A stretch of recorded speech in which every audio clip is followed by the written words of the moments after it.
บ่มีอายดีพอคำอาสาเมื่อเท่าได้แค่ถือใจร้ายแค่น้องอยากไปขอเป็นแฟนความแค้นกันอยากพูดบอกยอดเกี่ยวบ่เถิดดอกหาเจ้าบ้านนางฟ้าอายนี่มันทำน้องผู้งามแท้น้องขอลมน้ำแน่ได้บ่ลังเกียจบ่น้องหากไอ้ขอนั่งนำจักน้องสองคนเฮาได้เล่นเคยกันดีบ่น้องได้เว้าน้ำเจ้าจังน้องนี้คอยนี้ก็มีหมอบเป็นพิเศษให้สาวๆคนงามเด้อว่าซั่น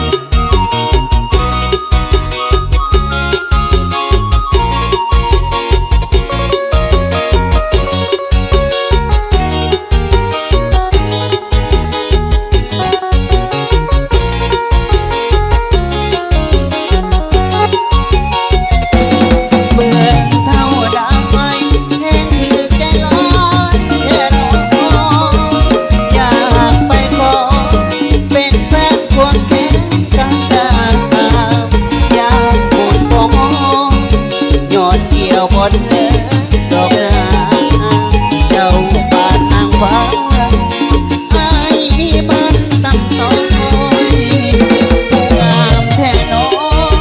ขอลมน้ำแน่ได้บ่ลังเกียจบ่น้องหากไอ้ขอนั่งจักน้องสองคนเฮาได้ลึกเคยกันดีบ่น้อง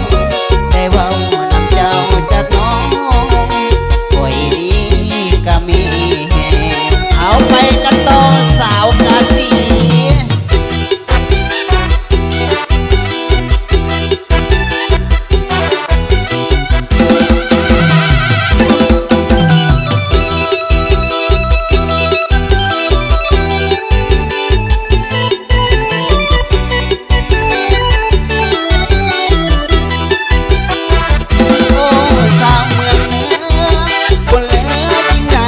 มาพบ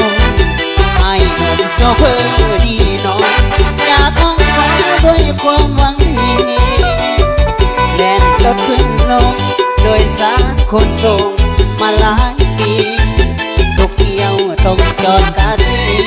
แวะคนดีสั่งซื้อปิ้งไก่ที่ผมติดใจเจ้าของต้มไก่หันนี้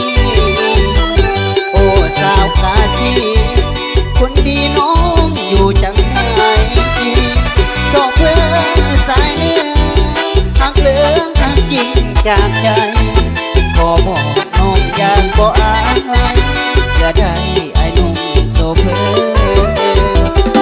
สาวกาซีคนดีคิดนำอำลำยานแต่น้องคนงามลืมขาประจำต้มไก่เพียงหน่อยว่าได้กินแล้วก็ติดใจสิ่งที่ไอ้ลืมบ่ได้ก็คือต้มไก่ของชีวิตเดินหน้าแต่ใจยังยึดมันหักแท้บ่เคยพันแปรหลายแง่เหมือนดังเสียงโซเฟอร์สายเนื้อหักเหลือบ่มีอย่าลืมโซฟาสังเกตหลงหักนางสาวเมืองกาซี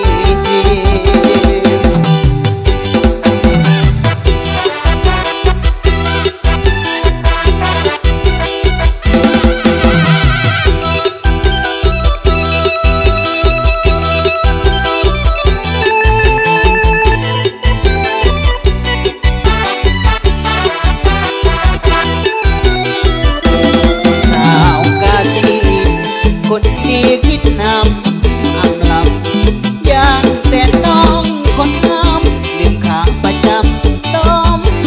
ไก่หากเกียงหน่อยว่าได้กินแล้วก็ติด